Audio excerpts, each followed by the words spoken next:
Il-Gvern Malti ressaq abbozz li se jkompli jsaħħaħ l-istituzzjonijiet li jiġġieldu kontra l-kriminalità organizzata f'pajjiżna. L-abbozz li jimxi wkoll ma' rakkomandazzjonijiet tal-Manival jinkludi fih proviżjonijiet partikolari għal konfiska ta' proprjetà maħsuba biex tintuża l-reati ta' kriminalità organizzata fosthom ħasil ta' flus u reati terroristiċi.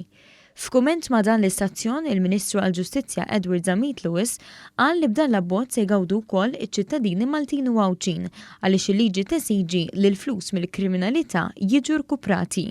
Għanna bżonn daw il-miżuri għalfej, għaliex Malta tkun b'saħħitha fil-ġlieda kontra l-kriminalità, bodda b'saħħitha u b'kunċetti legali ġodda li anke jkun hemm konfiska ta' oġġetti mingħajr ma jkun hemm proċediment penali.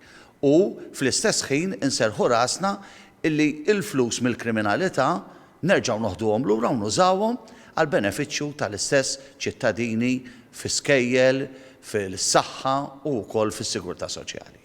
Il-Ministru Zamit Lewis spjega li nħolqot sistema fejn fiha il-persuni akkużati ikollhom jispjegaw minn fejn ġabu l-assi tagħhom. Dan l-abbozz huwa pass ieħor il quddiem biex titjib ukoll ir-reputazzjoni ta' Malta barra minn xtutna u biex tiġi assigurata s-saltna tad-dritt u demokrazija b'saħħitha f'pajjiżna. Din il-liġi mhijiex ibbażata fuq kundanna, jiġifieri l-assi mill-kriminalità ħajinġabru fuq bażi ta' suspett ta' reat rilevanti u mhux biss la darba sentenza tinqata' fil-qorti kriminali.